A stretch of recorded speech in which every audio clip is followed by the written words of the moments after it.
Parmi que la paix, dans la mesure du possible, soit sur chacun d'entre vous. Ça fait un bout de temps que je ne vous ai pas parlé, on est par mots et par vos, c'est le moment que l'on puisse exprimer. Mais je suis obligé de répondre, vous êtes nombreux à me poser la question de savoir si oui ou non dans les DM, si oui ou non je serai au congrès panafricain de Lomé, qui est censé être la grande messe panafricaine en tant que telle. Et donc je vais vous répondre de la manière la plus simple possible, par conviction idéologique, par conviction politique et en étant en adéquation, en conformité avec les objectifs que nous nous sommes fixés depuis la naissance de l'ONG Urgence Panafricaniste qui fête ses 10 ans jour pour jour aujourd'hui, puisqu'on a été créé, notre organisation a été créée en décembre 2015, nous sommes aujourd'hui en décembre 2025. L'objectif de l'ONG Urgence Panafricaniste a toujours été bicéphale.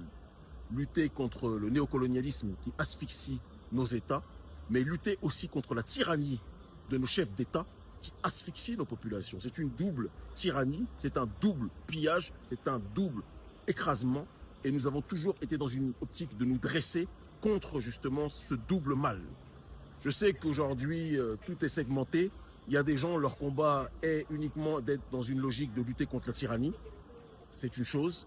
D'autres, leur combat, c'est uniquement de lutter contre l'impérialisme. C'est une chose. Mais moi, je ne choisis pas l'un au détriment de l'autre. Et notre ONG Urgence Panafricaniste ne choisit pas l'un au détriment de l'autre. C'est notre ligne.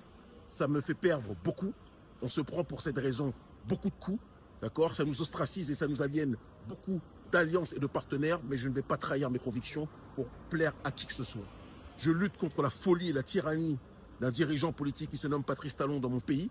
D'accord, qui réussit à séduire les plus corrompus, les plus fragiles d'entre vous qui se laissent avoir par le matérialisme. D'accord.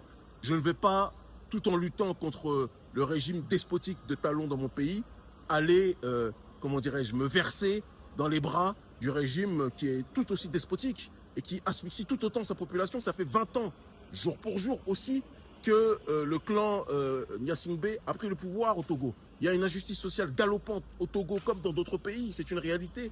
Mais je ne peux pas aller célébrer le panafricanisme à cet endroit en étant dans le même temps, dans une optique, d'accord, de savoir ce qui se passe pour bon nombre de mes frères et de mes sœurs qui sont persécutés, exilés ou en prison. Je ne peux pas le faire. Je ne peux pas le faire. Et je pense qu'il arrive un moment donné où on doit être capable d'aligner les deux. Lutter contre le néocolonialisme, mais aussi dire à nos dirigeants lorsqu'ils agissent de manière tyrannique que ça ne va pas. Il y a des choses qu'on ne peut pas accepter. Et certains m'ont dit, oui, mais Kémy, tu peux y aller, tu aurais pu y aller et dire ça là-bas. Non, non, non, non, non. Parce qu'aller là-bas, c'est légitimer que finalement, Lomé devient une plaque tournante du panafricanisme. Et je ne veux pas être instrumentalisé. Certes, il y a des gens au Togo, j'en connais, d'accord, qui sont réellement dans une optique de vouloir propager le panafricanisme. C'est une réalité.